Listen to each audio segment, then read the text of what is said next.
Hello my dear students, good morning.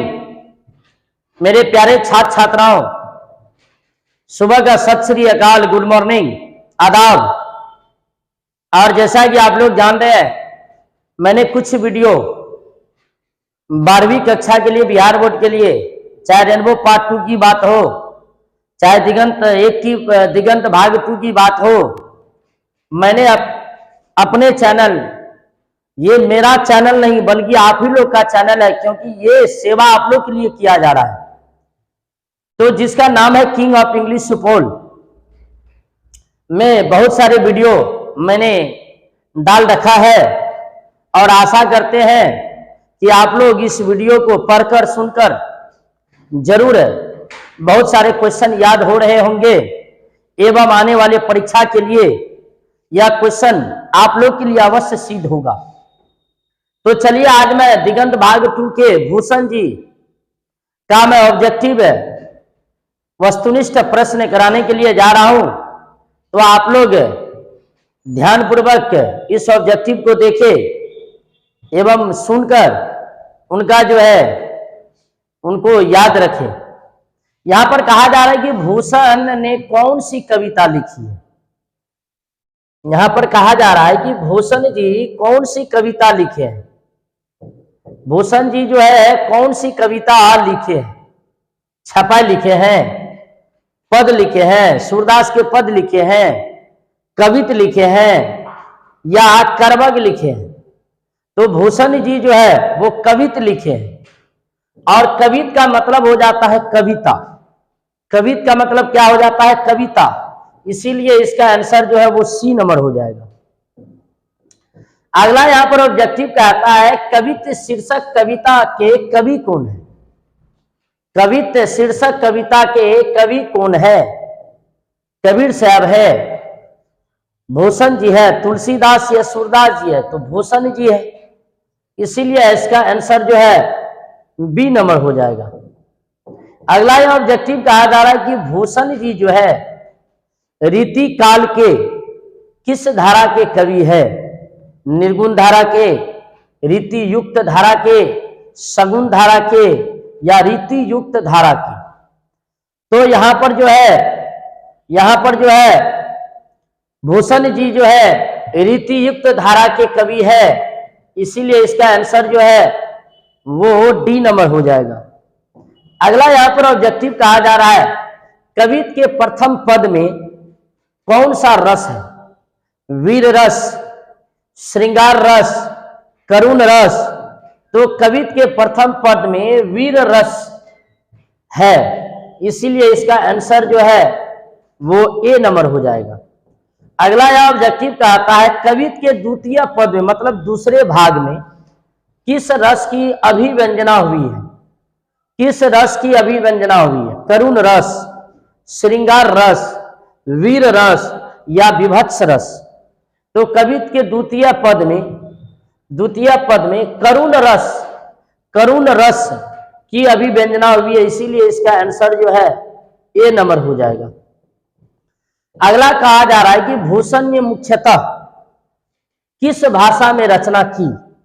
खड़ी बोली, ब्रज भाषा, अवधी। तो भूषण जी ने मुख्यतः ब्रज भाषा में रचना की, इसीलिए आंसर जो है बी नंबर हो जाएगा। अगला यहां पर कहता है कि छत्रसाल की तलवार ने कौन सा रूप धारण कर रखा है।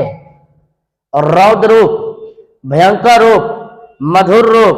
तो छत्रसाल की तलवार ने रौद्र रूप धारण कर रखा, इसीलिए आंसर जो है वो ए नंबर हो जाएगा। अगला यहां पर कहता है कि छत्रसाल की तलवार काली देवी को क्या प्रदान करता है। ये क्वेश्चन वेरी वेरी इंपॉर्टेंट है। छत्रसाल की तलवार काली देवी को क्या प्रदान करता है? प्रसाद, भोजन, गहने। तो आंसर जो है प्रसाद हो जाएगा। आंसर जो है प्रसाद हो जाएगा, इसीलिए ए नंबर होगा। अगला यह ऑब्जेक्टिव कहा जा रहा है लागती लपकी कठ बैरी के नागिन सी में कौन सा अलंकार है। लागती मतलब लगते ही, लपक्की मतलब लपक जाना, कंठ मतलब कंठ, बैरिन मतलब दुश्मन, के नागिनी सी, नागिन सी। यहां पर कहा जा रहा है कि जब तलवार जब लगती है दुश्मनों के कंठ पर तो नागिन के समान वो लपक लेती है। तो इनमें कौन सा अलंकार है? श्लेष, रूपक, अनुप्रास या उपमा? तो अनुप्रास है, इसीलिए आंसर जो है वो सी नंबर हो जाएगा। अगला यहां पर कहा जा रहा है कि निम्नलिखित में कौन सी रचना भूषण जी की है? निम्नलिखित में कौन सी रचना? तो भूषण जी का जो नाम है उसी नाम से इन्होंने रचना किए हैं, इसलिए आंसर जो है वो शिवराज भूषण होगा, इसीलिए आंसर जो है डी नंबर हो जाएगा। अगला यहां पर कहा जा रहा है कि भूषण ने समुद्र अग्नि से किसकी तुलना की है? छत्रसाल के, शिवाजी की, राम की? तो भूषण जी ने समुद्र अग्नि से शिवाजी की तुलना की है, इसीलिए आंसर जो है बी नंबर हो जाएगा। अगला यह ऑब्जेक्टिव कहा जा रहा है कि भूषण के प्रथम दंड में कौन सा रस है? दंड नहीं हो जाएगा, प्रथम पद में, यहां पर हो जाएगा प्रथम भाग में कौन सा रस है? श्रृंगार रस, भक्ति रस, या प्रथम भाग लिखिए, भाग में कौन सा रस है? तो यहां पर हो जाएगा वीर रस, इसीलिए आंसर जो है सी नंबर हो जाएगा। अगला यहां पर कहा जा रहा है कि भूषण के द्वितीय छंद में किस रस की अभिव्यंजना हुई है? द्वितीय छंद में, इससे पहले मैं बता दूं, यहां पर हो जाएगा प्रथम छंद हो जाएगा, यहां पर प्रथम छंद हो जाएगा। 12 नंबर क्वेश्चन में भूषण जी के प्रथम छंद में कौन सा रस है? तो वीर रस है, यहां पर छंद हो जाएगा। अगला यहां पर कहा जा रहा है कि भूषण जी के द्वितीय छंद में, भूषण जी के द्वितीय छंद में किस रस की अभिव्यंजना हुई है? तो यहां पर कहा जा रहा है रौद्र रस की, इसीलिए यहां पर पहले छंद में वीर रस और दूसरे छंद में रौद्र रस, इसीलिए आंसर जो है बी नंबर हो जाएगा। प्रलय भानु तम तुम से कौन अलंकार है? प्रलय मतलब प्रलय हो जाना, भानु, तम तुम, तम मतलब अंधकार, तुम मतलब प्रकाश, में कौन सा अलंकार है? तो यहां पर कहा जा रहा है रूपक अलंकार है, रूपक अलंकार है, इसीलिए आंसर जो है ए नंबर हो जाएगा। अगला यहां पर कहा जा रहा है कि कौन सी कृति भूषण जी की है? अष्टयाम, शिवा बावनी, यहां पावनी नहीं बल्कि यहां पर हो जाएगा शिवा बावनी। तो कौन सी कृति भूषण जी की है? तो शिवा बावनी है, इसीलिए यहां पर आंसर जो है बी नंबर हो जाएगा। कवि भूषण की उपाधि दी थी किसने? यह भी क्वेश्चन वेरी वेरी इंपॉर्टेंट है। कवि भूषण की उपाधि दी थी किसने? भामाशाह ने, टोडरमल ने, अकबर ने, चित्रकूट के सोलंकी राजा रुद्रशाह ने? तो आंसर जो हो जाएगा इसका ए नंबर, चित्रकूट के सोलंकी राजा रुद्रशाह ने, इसीलिए आंसर जो है ए नंबर हो जाएगा। अगला यहां पर कहता है कि भूषण ने किस रस को प्रमुखता दी है? श्रृंगार रस, करुण रस, रौद्र रस या वीर रस? तो करुण रस को प्राथमिकता दिए हैं, इसीलिए आंसर जो है बी नंबर हो जाएगा। अगला यहां पर कहा जा रहा है कि शिवराज भूषण में कितने अलंकारों का निरूपण? यह क्वेश्चन वेरी वेरी इंपॉर्टेंट है, इसको अवश्य देख लीजिएगा। क्वेश्चन वेरी वेरी इंपॉर्टेंट है, मोस्ट इंपॉर्टेंट क्वेश्चन है, आना है तो आना है परीक्षा में। तो शिवराज भूषण में कितने अलंकारों का निरूपण हुआ है?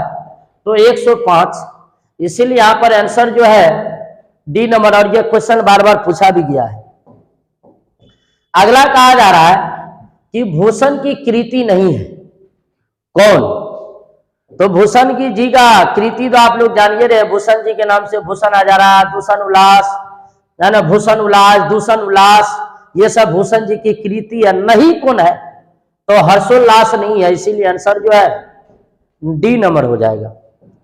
अगला यहां ऑब्जेक्टिव कहा जा रहा है कि भूषण के प्रिय नायक है छत्रपति शिवाजी और छत्रसाल, राणा प्रताप और राणा सांगा, अकबर और मानसिंह, इनमें से कोई नहीं।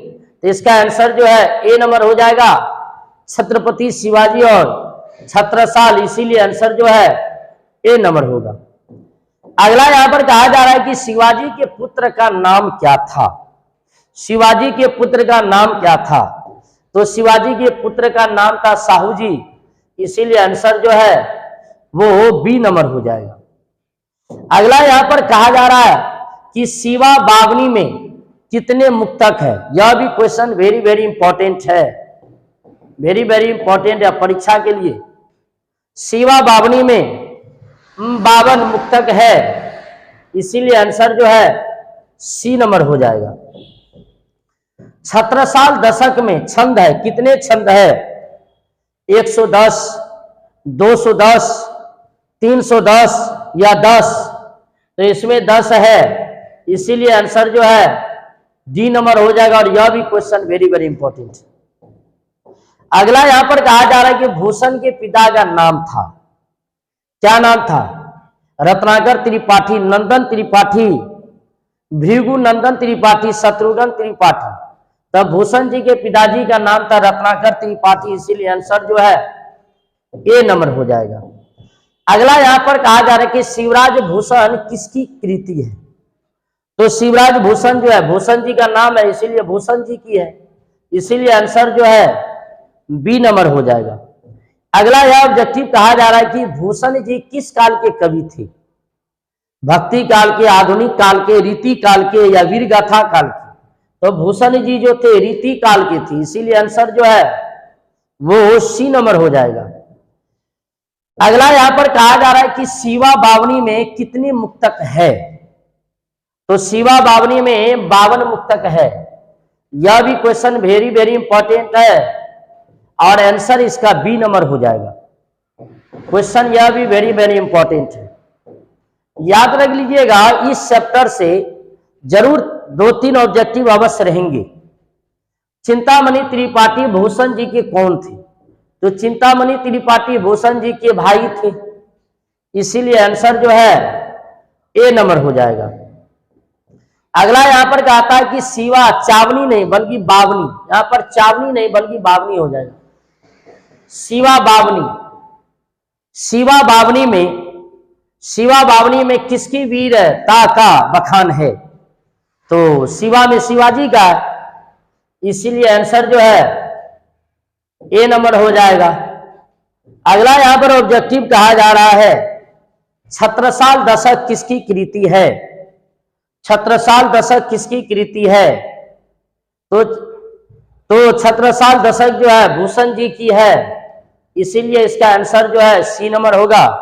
और बहुत बहुत धन्यवाद, थैंक्स।